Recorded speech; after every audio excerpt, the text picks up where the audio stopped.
We take children from the baby classes and they come up with us, but we take children at every lateral point without any issues. So the children who come to us when they're small, their journey is with us, so it's an easy journey. But the big challenge, and we felt this challenge during COVID, and we feel this challenge all the time, is when you get a child of class 7, or a child who cannot read or write, because he's been promoted year after year after year in his school without any exam. And then you take that child and you say, okay, now you tell your teachers, all right, now here's your challenge. This child has to come up to mark, and this child has to perform well, and this child has to be able to do their 10th and their 12th. And I can say with great pride and that we've had many such children who really were, who should have dropped out in class 8 or class 9, because after class 8 you start having exams, so there's no way the child can pass an exam.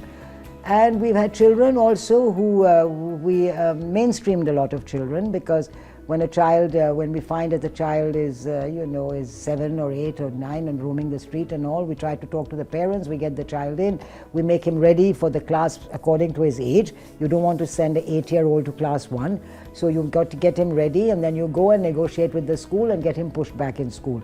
So basically, no, there is no criterion. Every child, again, as I said, it's organic. Every child that comes to us is welcome if we have place. What can I say?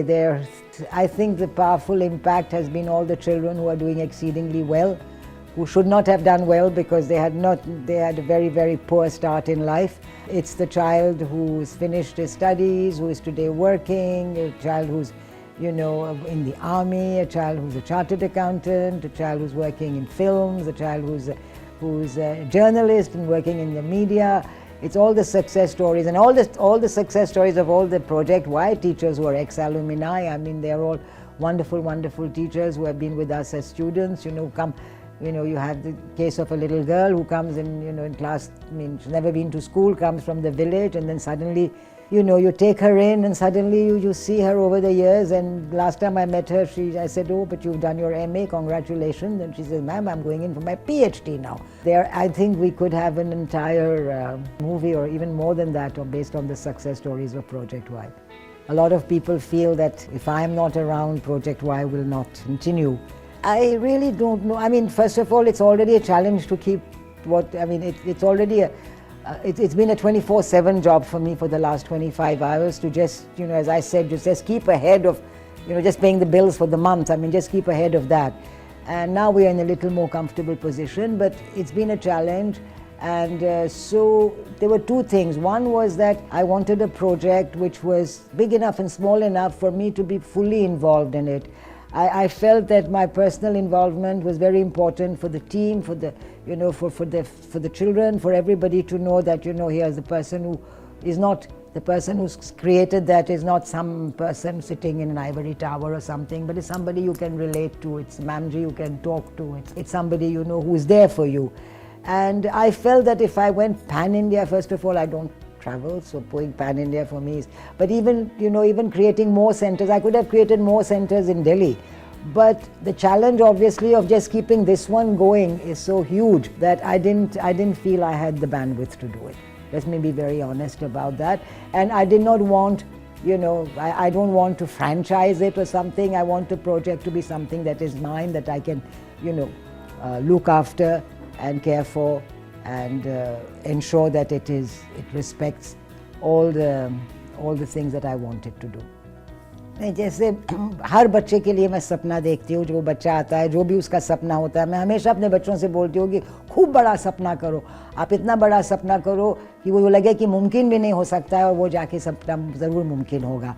मगर माधुरी की जैसे छोटी लड़की आती है गाँव से, उसको कभी शहर का कुछ पता नहीं है, वो तो अपने गांव में मतलब खूब खुले हवा में घूमने वाली बच्ची, एक कोलकी में उसको डाल दो जहाँ पर ना लाइट ना कुछ ना क्या.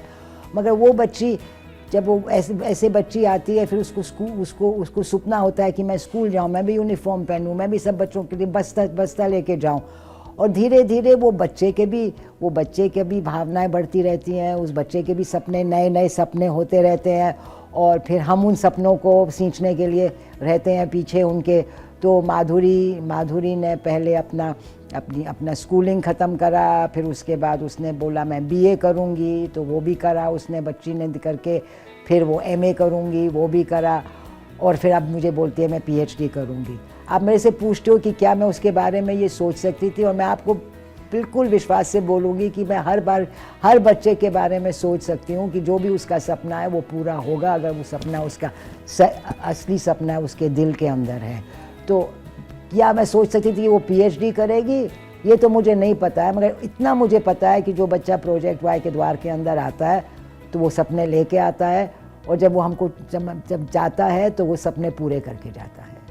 एक मतलब बचपन से ये सारी कहानी सुन के कि एजुकेशन बहुत ज़रूरी है, और दूसरी क्योंकि मैं सच में सोचती हूँ, मुझे पूरा विश्वास है कि एजुकेशन ही एक वो रास्ता है जिससे आप अपनी ज़िंदगी बदल सकते हो, जिससे कोई, अगर आप कितने गरीब परिवार में आप पैदा हुए हो, आप एजुकेशन से अपने लिए दूसरे नए दरवाज़े खोल सकते हो, आप एजुकेशन से अपनी पूरी ज़िंदगी बदल सकते हो। जिस माहौल में आप पैदा हुए थे उस माहौल से आप निकल के और मतलब जहाँ पर आपको ज़िंदगी ले जाती है वहाँ जा सकते हो। तो उनके लिए हमने सोचा था कि वैसे बच्चों के लिए हम चाहते हैं कि उनको अच्छी एजुकेशन मिले, जिनसे उसको स्कूल की एजुकेशन अच्छी मिले, और जो बच्चा आगे पढ़ना चाहता है वो भी पढ़े, क्योंकि वही एक रास्ता है जिससे वो अपनी ज़िंदगी बदल सकता है। बाकी आप जितना भी उसको न्यूट्रिशन जो है 5 साल के बाद उसका कोई असर नहीं होता है, लोग जो भी आपको बोल दें 5 साल के बाद आप न्यूट्रिशन को रिवर्स नहीं कर सकते हो, मगर आप एजुकेशन ऐसी चीज़ है जो आपसे कोई ले नहीं सकता है। एक बार आप पढ़ लिए, आप पढ़ लिख लिए, वो आपसे आप पढ़ाई वापस कोई नहीं ले सकता है, और बाकी चीज़ें आप सब खो सकते हो, मगर वो ऐसी चीज़ है जो आप खोगे नहीं। तो इसलिए मेरा यही था कि अगर मैं कभी कुछ काम करूँगी और कभी मैं मतलब ऐसे कुछ सोशल वर्क करूँगी तो ज़रूर वो उसको एजुकेशन ही के रास्ते में ले जाऊँगी। एक चीज़ ज़रूर है प्रोजेक्ट वाई में कि एक मॉडल है, कम्युनिटी बेस्ड मॉडल है, जिसमें हर एक चीज़ हम कम्युनिटी से सोर्स करते हैं, और हर एक चीज़ का मतलब बिल्कुल हर एक चीज़, मेरा पूरा स्टाफ कम्युनिटी से है, ऊपर से लेके नीचे तक। मेरे सारे टीचर कम्युनिटी से हैं, मेरा जो सीनियर एडमिन स्टाफ है वो कम्युनिटी से है। सो क्योंकि मैं ये सोचती थी कि आप एक जगह जाएंगे, आप एक जगह जाके बच्चों के साथ काम करेंगे, आप वहाँ पर बसेंगे। अगर आप वहाँ पर बसेंगे तो सबसे अच्छी चीज़ है कि आप वहीं के लोगों के साथ काम कीजिए, क्योंकि फिर आपका एक्सेप्टेंस लेवल ज़्यादा हो जाता है। दूसरी बात ये है कि जो कम्युनिटी के लोग हैं वो कम्युनिटी के प्रॉब्लम समझते हैं। जो टीचर उसी माहौल से आता है जिस माहौल में बच्चा है, पैदा हुआ है, जिसमें बच्चा बड़ा है, वो उस बच्चे की पूरी बात समझेगा। दूसरी बात जो है, पेरेंट्स का भी एक कंफर्ट फैक्टर हो जाता है, क्योंकि जब पेरेंट्स सरकारी स्कूल में जाते हैं तो टीचर के सामने उनके मुंह नहीं खुलता है, वो मतलब घबराए हुए होते हैं, वो टीचर उनको जो भाषण देता है वो सुन के आ जाते हैं। यहाँ पर हमारे पेरेंट्स और टीचर की बड़ी अच्छी कम्युनिकेशन होती है, बॉन्डिंग की तरह होती है, वो एक दूसरे को समझते हैं। तो इसलिए हमारा मॉडल में ये है कि मैंने कहा था कि कम्युनिटी ही से हम अपनी हर चीज़ सोर्स करेंगे, और पूरे मतलब क्योंकि वो ही हमको सबसे अच्छा वो जो भी है उनका प्रोग्रेस सबसे अच्छा होगा, सबसे अच्छा उनकी हमारी मतलब जो हम काम करना चाहते हैं वो सबसे अच्छी तरीके से इन्हीं लोगों के साथ होगा। और दूसरी बात ये है कि जो मेरे कम्युनिटी के टीचर हैं वो हमारे पास रहते हैं, सालों रहते हैं, 20 साल से मेरे साथ हैं। तो ये एक यूनिकनेस है जिसमें हमने बाहर से कोई रिसोर्सेज नहीं लिए हैं। बीच में जब मैं जाती थी कम्युनिटी में, मुझे बहुत सारी लेडीज़ मिलती थी जिन्होंने 12वीं कर रखी होती थी, किसी ने 1 साल 2 साल बीए का भी करा होता, फिर उनकी ज़बरदस्ती शादी करा देते थे और फिर वो बंद हो जाती थी अपने घर के अंदर। तो मैंने उन औरतों में बहुत भावना देखी कि कुछ करना चाहती हैं। तो मैंने अपने आप से पूछा कि भाई जब उसने 12वीं कर रखी है और वो ब्राइट है, इंटेलिजेंट लग रही है, तो पहली दूसरी को तो पढ़ा देगी।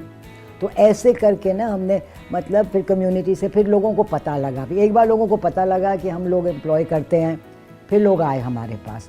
तो हमने मतलब एक देखिए लोग आते हैं, हम ट्रायल पर रखते हैं, कोई होता है कि ट्रायल नहीं हुआ ठीक, उनको नहीं अच्छा लगा, हमको नहीं अच्छा लगा, मगर ज़्यादा से ज़्यादा लोग सुन के या टू माउथ सुन के आते हैं और फिर हम उनको रखते हैं, और मोस्ट ऑफ द टाइम वो बहुत अच्छी तरीके से रहते हैं। 1-2 इक्का दुक्का हुआ है जिसमें प्रॉब्लम आ गई है, मगर ये भी ऑर्गेनिकली होता है, वो हमारे पास आते हैं, हम उनको रख लेते हैं। लगता है कि ऊपर वाले का हाथ होता है कहीं ना कहीं, किसको भेजा हमारे पास, क्योंकि प्रोजेक्ट वाई केवल ट्यूशन सेंटर नहीं है और कोचिंग सेंटर नहीं है। मुझे बड़ा बुरा लगता है जब लोग इसको कोचिंग सेंटर बोलते हैं। प्रोजेक्ट वाई एक एक बच्चे की एक सेफ हेवन है बच्चे के लिए, जहाँ उसको जो सब कुछ एक अमीर बच्चे को अपने घर से मिलता है वो सब कुछ उसको वहाँ मिलना चाहिए। वही प्यार, वही इज़्ज़त, एक्सेस टू कंप्यूटर्स, बुक्स और पढ़ाई और होमवर्क करने में मदद और हर एक चीज़ उसको मिलनी चाहिए। एक बड़े भाई बड़े बहन या कोई टीचर जगह कोई मतलब टीचर हो जिससे सब बात जो आप माँ बाप से नहीं कर सकते हो वो सब बात आप आके शेयर करो, ये हम चाहते हैं कि हो। तो वो है कि एक चाइल्ड फ्रेंडली जगह है और जिसमें बच्चों की वॉइस होती है। एक मेरे टीचर एक ही बात पर मैं उसको बिना सोचे निकाल दूंगी अगर उसने बच्चे पर हाथ उठाया। जब मुझे पता लग जाता है तो जो टीचरों की नौकरी गई है वो, क्योंकि मैं बोलती हूँ कोई नहीं, आपसे नहीं संभलता बच्चा, आप हमारे पास लेके आइए। मगर उसको काफ़ी पिटाई पड़ती है, स्कूल में भी पिटाई पड़ती है, घर में भी पिटाई पड़ती है, प्रोजेक्ट वाई में पिटाई नहीं पड़ेगी। और दूसरी एक प्रोजेक्ट वाई की एक चीज़ है जो जिसमें फिर वहाँ भी मेरे झगड़े हुए हैं कि प्रोजेक्ट वाई पर बच्चे और टीचर एक ही लेवल पर बैठते हैं, क्योंकि अदरवाइज़ ज़िंदगी भर बच्चा जो होता है वो ऐसे रहता है, अब ऊपर देखता रहता है, क्योंकि बड़ा जो है ऊपर से बात करता है उसको। तो ये भी बात हम चाहते हैं कि बच्चे को लगे कि मेरे लेवल पर है टीचर भी, तो सब लोग ज़मीन पर बैठते हैं। अब टेबल कुर्सी रखूँगी तो आधे बच्चे मुझे निकालने पड़ेंगे। तो मैंने 800 900 1000 बच्चे रखे हैं, इसी वजह से है कि मतलब हम लोग, तो ये भी एक और है कि एक लेवल पर रहे और हर बच्चे के लिए जगह है अगर हमारे पास जगह है और हम हर लेवल पर क्लास में ले लेते हैं बच्चे को। ये नहीं है कि पहली से ही आना चाहिए या सिर्फ हम छठी में खोलेंगे या तीसरी में आ जाए, चौथी में आ जाए, 9वीं में आ जाए। और है हमारे पास बच्चे जो 9वीं के बाद 10वीं के बाद भी आए हैं बच्चे 11वीं 12वीं करने के लिए। नहीं, देखिए हर बच्चा जो आता है स्कूल का सिलेबस पढ़ना तो ज़रूरी है, क्योंकि उसी के माध्यम से वो पास हो पाएगा, अपना स्कूल ख़त्म कर सकेगा, यूनिवर्सिटी जा सकेगा। मगर मैंने पहले बहुत बार बोला है कि एक तो है कि प्रोजेक्ट वाई का जो माहौल है वो बच्चे के लिए है, उसमें सब चीज़ आनी चाहिए, उसमें फ़न भी आना चाहिए, खेल भी आना चाहिए, कूद भी आना चाहिए, गाना भी आना चाहिए, डांस भी आना चाहिए, सब कुछ आना चाहिए, जिससे वो बच्चा, आपको क्या पता किस बच्चे को किस चीज़ की रुचि है। हमारा एक बच्चा है जो जिसके माँ बाप बहुत नाराज़ थे हमसे, जिसको हमने आर्टिस्ट बना दिया है, जो अभी MA कर रहा है अपना दिल्ली स्कूल ऑफ आर्ट में। मगर वो बच्चे को शुरू से यही उसका सपना था। अब उसके पेरेंट्स की वजह से उसने 1 साल कॉमर्स करा BA में, मगर बहुत दुखी होके। तो हमारा ये है कि मतलब बच्चा आए पढ़े, ज़रूरी मेन तो वही है, फोकस तो वही है। मगर हर बच्चा सपने लेके आता है और अपनी आँखों में, और वो सपने हमारा काम है पहचानना, हमारा काम है उन सपनों को मतलब आगे बढ़ाना, और हमारा काम है कोशिश करना कि वो सपने पूरे हो जाएं, कि हर बच्चा जो आए हमारे पास एक सपना लेके वो जाए तो अपना सपना पूरा करे।